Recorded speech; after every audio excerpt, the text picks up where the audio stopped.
पीयूष गोयल जी, देश भर से आए स्टार्टअप इकोसिस्टम के मेरे दोस्तों, अन्य महानुभाव, देवी और सज्जनों, आज हम सब एक बहुत खास अवसर पर यहां एकत्रित हुए हैं।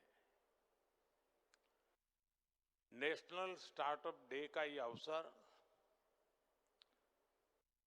स्टार्टअप फाउंडर्स और इनोवेटर्स का ये समूह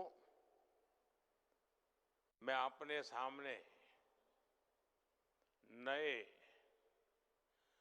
और विकसित होते भारत का भविष्य देख रहा हूं।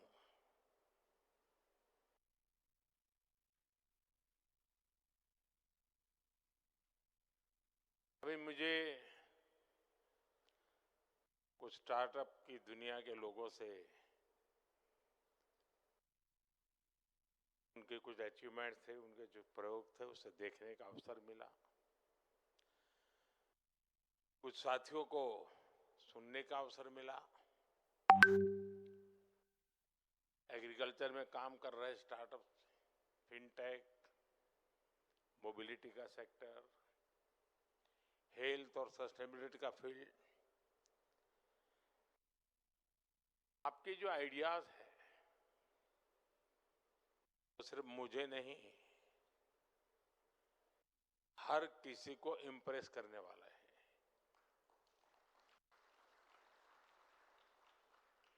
लेकिन मेरे लिए महत्व की जो बात है, आपका कॉन्फिडेंस और आपके एम्बिशंस, ये मुझे ज्यादा इंप्रेसिव लगे।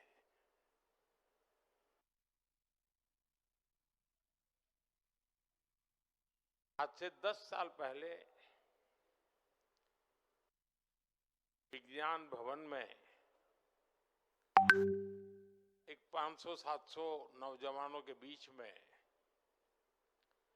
इस कार्यक्रम की शुरुआत की थी। रितेश यहां बैठे हैं, तब उनकी शुरुआत थी। और उस समय स्टार्टअप की दुनिया में जो नए नए लोग आ रहे थे, उनके अनुभव में सुन रहा था। और मुझे याद है कि एक बेटी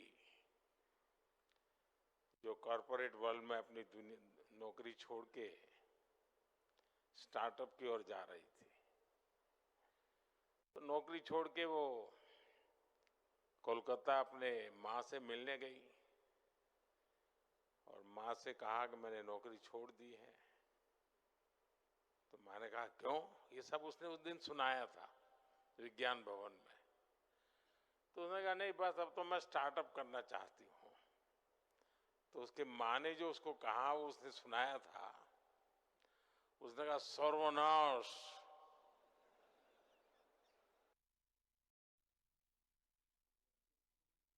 ये तुम बर्बादी के रास्ते पर क्यों जा रही हो? स्टार्टअप के संबंध में ये सोच हमारे देश में थी, और आज हम कहां से कहां पहुंच गए। विज्ञान भवन से आज भारत मंडपम में जगह नहीं है।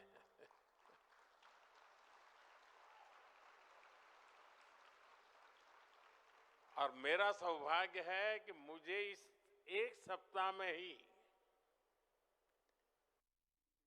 देश के नौजवानों से दूसरी बार मिलने का मौका मिल रहा है। अभी 12 जनवरी को युवा दिवस पर मैं देश भर से आए हुए करीब 3000 युवकों से 2-2.5 घंटे तक उनको सुनता रहा था, उनके साथ बैठा था। और आज मुझे आप सबको सुनने का और मेरे देश के नौजवानों को उनकी शक्ति के दर्शन करने का मुझे सौभाग्य मिला है।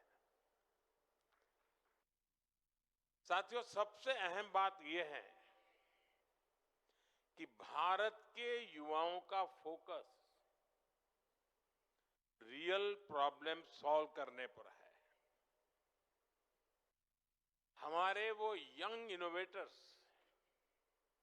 जिन्होंने नए सपने देखने का साहस दिखाया, मैं उन सभी की बहुत बहुत सराहना करता हूं।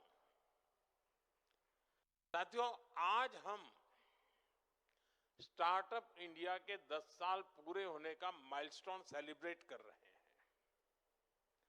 10 साल की ये जर्नी सिर्फ एक सरकारी स्कीम की सक्सेस स्टोरी नहीं है, ये आप जैसे हजारों लाखों सपनों की जर्नी है। ये कितनी ही कल्पनाओं के साकार होने की यात्रा है।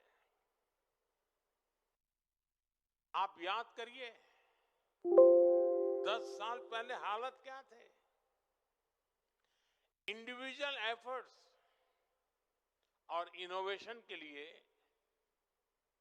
बहुत गुंजाइश ही नहीं थी। हमने उन परिस्थितियों को चैलेंज किया, हमने स्टार्टअप इंडिया प्रोग्राम लॉन्च किया, हमने युवाओं को खुला आसमान दिया और आज नतीजा हमारे सामने है। सिर्फ 10 साल में स्टार्टअप इंडिया मिशन एक रिवॉल्यूशन बन चुका है। भारत आज दुनिया का थर्ड लार्जेस्ट स्टार्टअप इकोसिस्टम है। 10 साल पहले देश में 500 से भी कम स्टार्टअप्स थे। आज ये संख्या बढ़कर 2 लाख से ज्यादा है। 2014 में भारत में सिर्फ 4 यूनिकॉर्न थे। आज भारत में करीब 125 एक्टिव यूनिकॉर्न है। दुनिया भी आज इस सक्सेस स्टोरी को हैरानी से देख रही है। आने वाले समय में जब भारत की स्टार्टअप जर्नी की बात होगी तो यहां इस हॉल में बैठे कितने ही युवा खुद में एक ब्राइट केस स्टडी बनने वाले हैं। और साथियों, मुझे ये देखकर और भी अच्छा लगता है कि स्टार्टअप इंडिया का मोमेंटम लगातार तेज हो रहा है।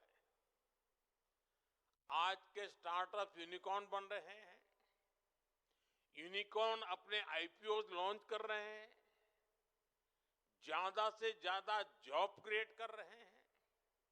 पिछले ही साल यानी 2025 में करीब 44,000 और नए स्टार्टअप रजिस्टर हुए हैं।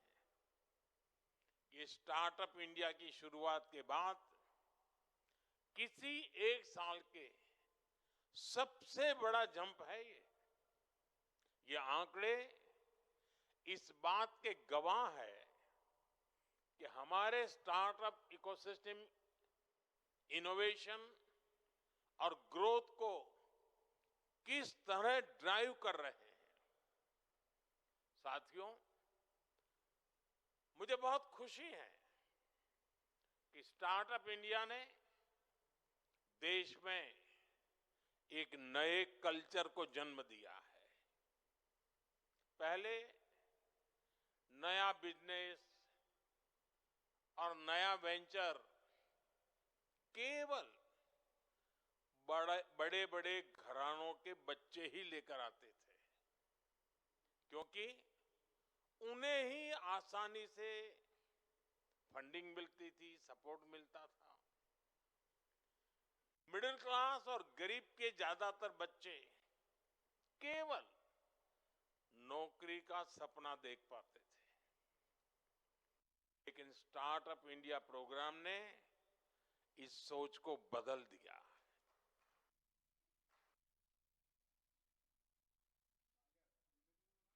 टीयर 2 और टीयर 3 शहरों के, यहां तक कि गांवों के युवा अपने स्टार्टअप खोल रहे हैं।